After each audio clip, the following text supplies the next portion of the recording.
May the sound of this bell penetrate deep into the cosmos. Even in the darkest spots, living beings are able to hear it clearly, so that all suffering in them cease, understanding come to their heart, and they transcend the path of sorrow and death.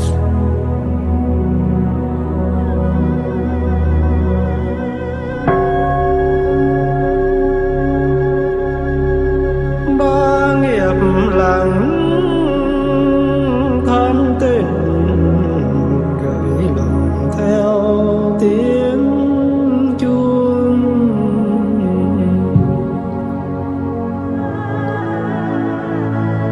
cơm lộ một giọt rưới lên xuân về trên khắp mọi miền núi sông.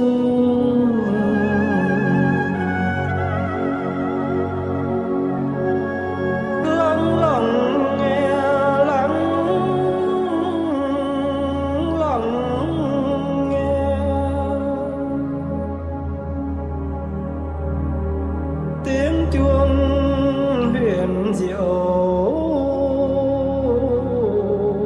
đưa về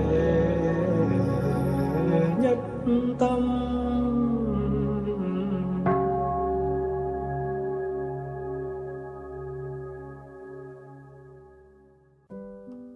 Những ngày khai sinh của Phương Bối không có mặt Nguyên Hưng. Hồi đó Nguyên Hưng còn ở Đà Lạt. Chúng ta đã đi từ thất vọng này sang thất vọng khác trong niềm ao ước tìm một lối thoát cho chúng ta, cho thế hệ những người trẻ tuổi muốn đem lý tưởng đạo Phật làm đẹp cho cuộc đời. Nguyên Hưng trẻ hơn tôi đến gần 10 tuổi, nhưng mà Nguyên Hưng cũng đã chịu biết bao nhiêu nỗi thảm nhục rồi. Chúng ta đã đau khổ vì tình trạng chính trị của đất nước.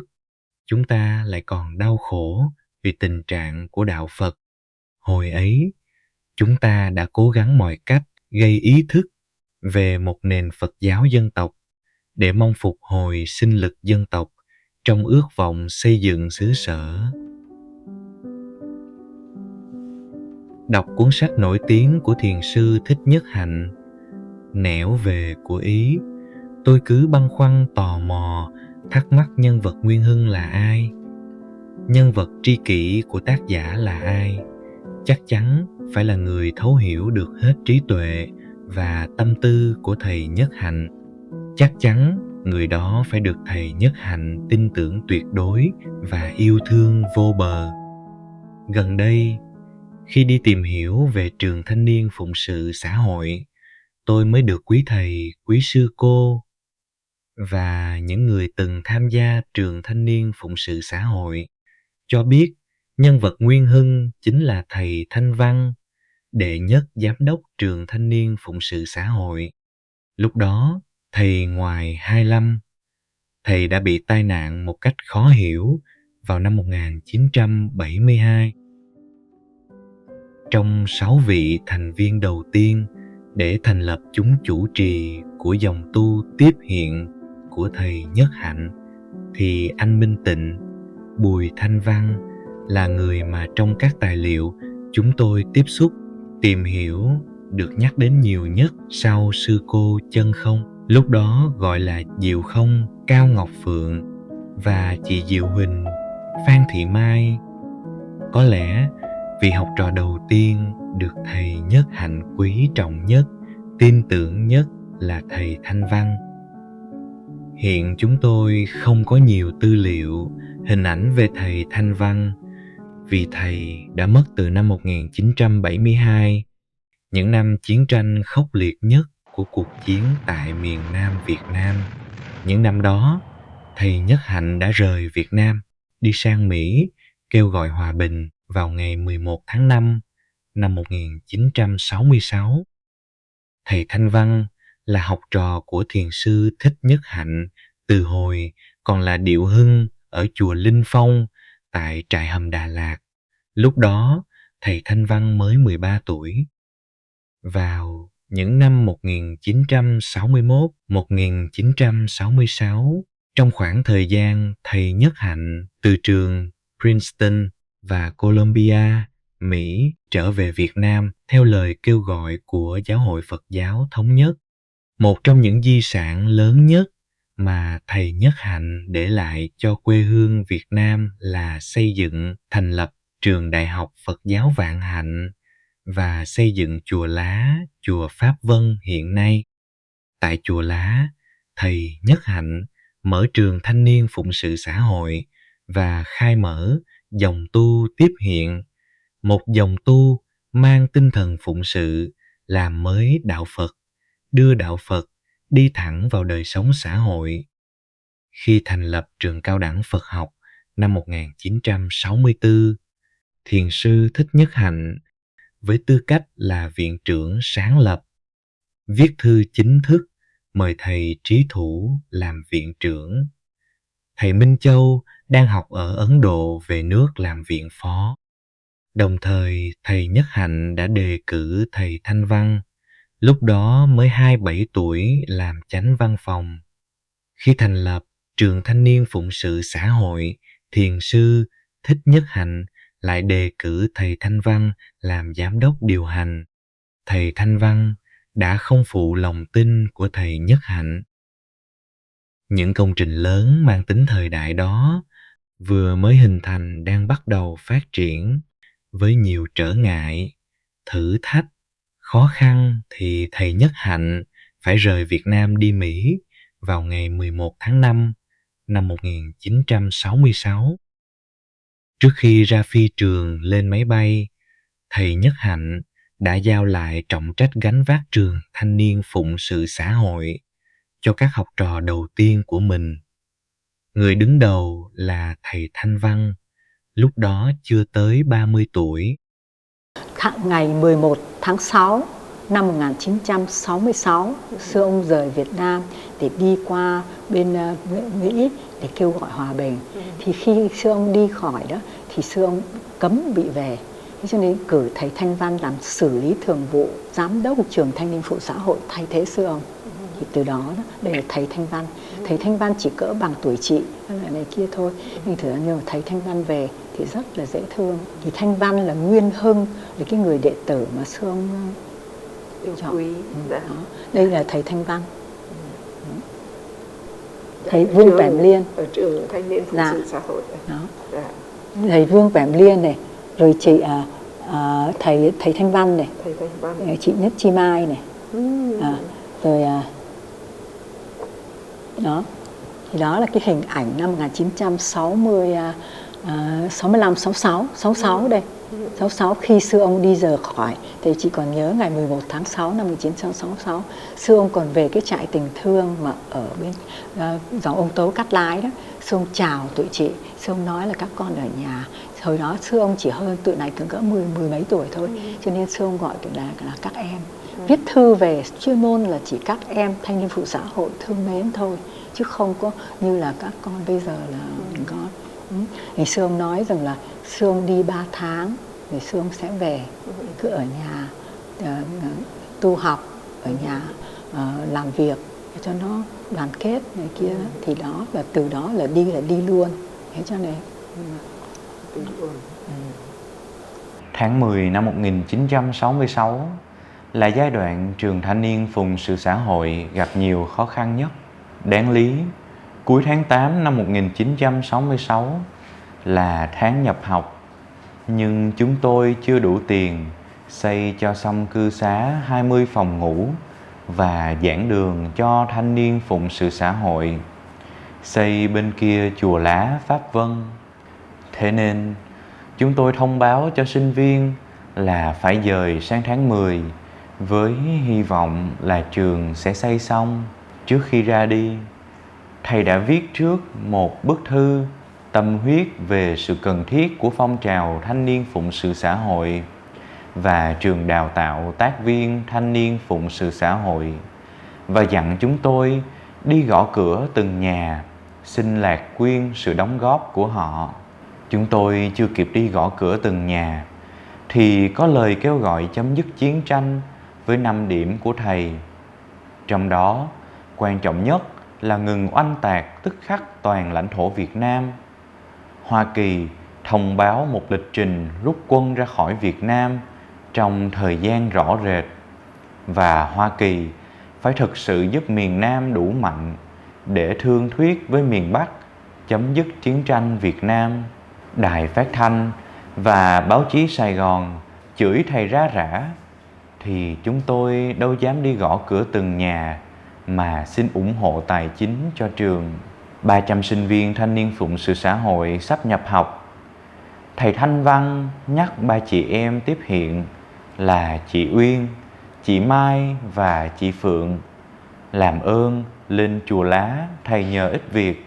Có một cơ quan văn hóa tư nhân Hoa Kỳ tên là Asia Foundation sẽ ghé thăm trường và đã bắn tiếng có thể hỗ trợ một số tiền lớn, 80.000 đô la, để hoàn tất việc xây cất cư xá cho thanh niên phụng sự xã hội. Hồi đó, tôi ở trong phong trào kêu gọi hòa bình nên rất dị ứng với các cơ quan Hoa Kỳ. Cái thời gian sống trong Chùa Lá cũng rất là hạnh phúc. Thì lúc đó mình cũng bị những cái thế lực bên ngoài như là Asia Foundation, nó là của Hoa Kỳ. Nó biểu sư ông đi kêu gọi hòa bình thì nó biểu mình viết một cái thơ nói là sư ông Nhất Hạnh không có dính gì tới cái trường thanh niên phụng sự xã hội này hết. Thì mình giải chi mình không chịu. Mà trong khi đó là mình đang đói, mình không có 300 sinh viên không có cơm ăn. Mà họ cho mình 80.000 đô để xây một cái tư viện nhỏ. Nhưng mà mình không dám nói. Tại vì mình nói ông dẹp ông đi, xé 80.000 đô thì mình sẽ bị nó giết mình luôn, chứ đừng nói. Thành ra thầy Thanh Văn rất là khéo nói dạ để chúng tôi suy nghĩ lại, mà không bao giờ để bị dụ dỗ được. Bước sang năm 1968, sau chiến dịch Mậu Thân, tình hình chiến sự càng khốc liệt hơn. Trường thanh niên phụng sự xã hội càng phải đối mặt với nhiều khó khăn thử thách hơn. Trong một đoạn nhật ký của thầy viết vào đầu tháng 4 năm 1968, khi thầy đang ở Shadow Cliff, thầy Nhất Hạnh nhận được lá thư từ quê nhà của Phạm Đăng Phú, một tác viên trường thanh niên phụng sự xã hội. Trong thư ngoài tin tức báo sư ông Từ Hiếu, sư phụ của thầy Nhất Hạnh, mất ngày 8 tháng 2 âm lịch vì bệnh.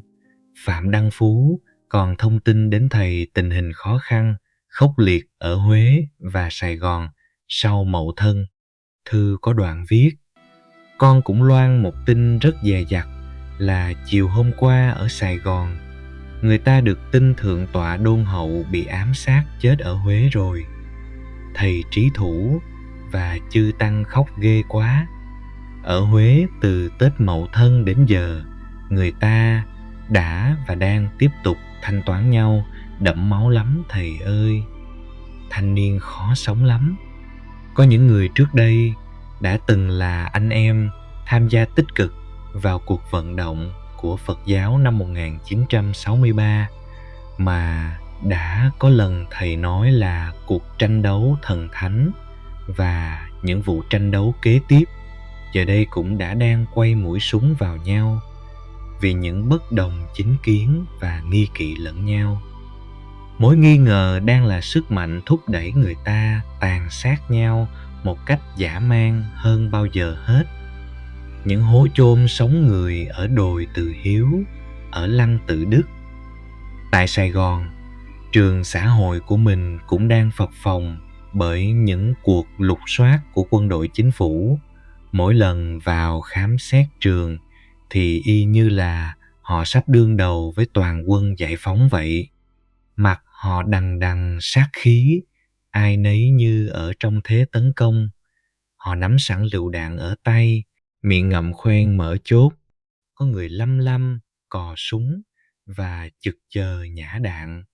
Bất cứ gặp người nào trong trường, họ cũng chĩa súng. Hỏi giấy tờ xong, dù hợp lệ, họ cũng bắt tất cả sắp hàng hai, rồi dẫn một đoàn ra đi, đến bộ chỉ huy cuộc hành quân ở vùng Phú Thọ Hòa. Vị chỉ huy xét giấy tờ chúng con một lần nữa rồi thả về.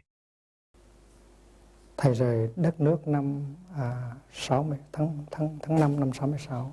Thầy Thanh Văn đưa thầy ra phi trường. Thầy Thanh Văn tuổi còn nhỏ, 24, 25 tuổi, và bắt phải làm giám đốc trường thanh niên phụng sự xã hội. Thầy đi ra là tại vì thầy thấy cái chiến tranh đã đi tới một cái chỗ rất là khốc liệt, và thầy muốn ra để kêu gọi các nước yểm trợ chấm dứt chiến tranh ở Việt Nam. Quý vị cứ tưởng tượng là một vị giám đốc 25 tuổi, 24 tuổi, mà trong khi đó phải quản trị, phải quản lý tới gần 10.000 đồng bào tị nạn ở trong khuôn viên của trường.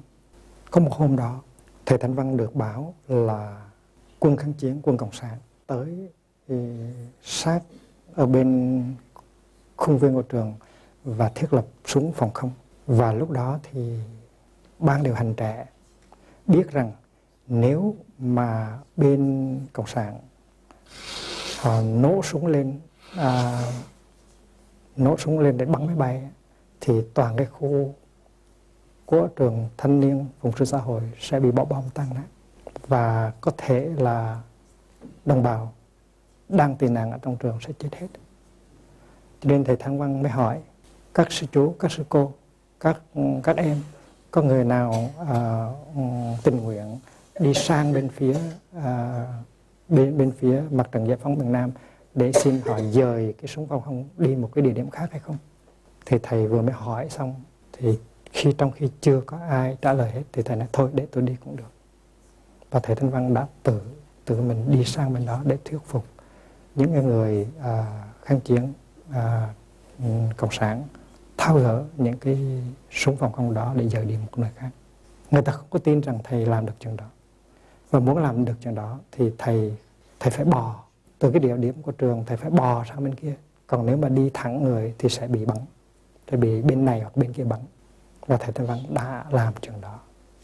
24 tuổi đã bò sang bên địa điểm của phe Cộng sản và đã thường thuyết, không biết là phước đức của ông bà gì đó, nói họ nghe và họ dời súng phòng không đi nơi khác. Một hôm đó có một cái tin đồn là máy bay Mỹ sẽ bỏ bom trường thanh niên phụng sự xã hội, vì nói là trong cái số đồng bào tị nạn đó có trà trộn người Cộng sản có súng. Thì ở trong khuôn viên của trường người ta nhốn nháo lên hết,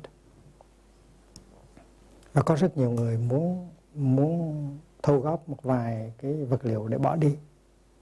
Và trong khuôn viên của trường tình trạng rất là nhốn nháo, không có sự bình tĩnh, rất là nguy hiểm. Thầy Thanh Văn mới mở cái máy vi âm ra, và thầy tính nói rằng là xin đồng bào yên tâm, người nào ở nguyên cái vị trí người đó đừng có đi đâu hết, rất là nguy hiểm. Thì thầy mới cầm cái máy vi âm, thầy đưa lên miệng. Và khi mà cái máy vi âm đưa lên miệng rồi thì thầy mới thấy, thì thầy mới nghĩ rằng nhưng mà giả dụ cái tin này nó đúng thì sao? Nếu chiều hôm nay Mỹ nó tới nó bỏ bom thiệt thì ai chịu trách nhiệm về cái chuyện này? Hay là để cho họ đi, người nào có cái cơ hội thì sống, còn người nào không có cơ hội thì chết.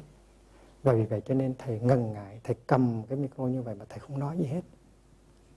Mới có 24 tuổi mà phải chịu trách nhiệm về sinh mạng của 10.000 người thì làm sao mà chịu nổi.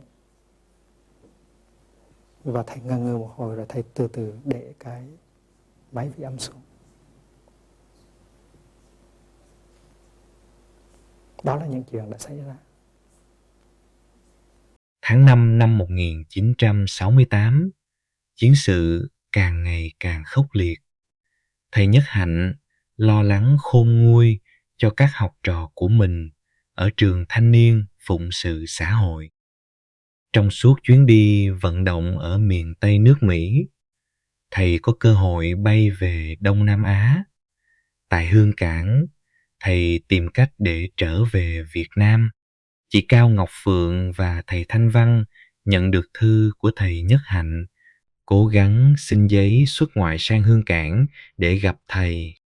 Nhưng việc xin visa của thầy Thanh Văn khó khăn, cô Phượng cũng vất vả với nhiều mối quan hệ mới có visa đi Hương Cảng. Thầy ơi, trước khi con đi, con hỏi thầy Thanh Văn đã xin được giấy đi hành hương Thái Lan, Ấn Độ, Hương Cảng theo như địa chỉ con đưa cho thầy chưa? Thì thầy trả lời là chưa. Con hỏi thầy có căn dặn con thưa với thầy Nhất Hạnh việc gì không? Thì thầy nói, chị biết rồi. Thanh Văn thưa với thầy là Thanh Văn chịu hết nổi cách làm việc không có giấy phép như vậy nữa rồi. Thầy Minh Châu đã tách trường thanh niên phụng sự xã hội ra khỏi Vạn Hạnh rồi.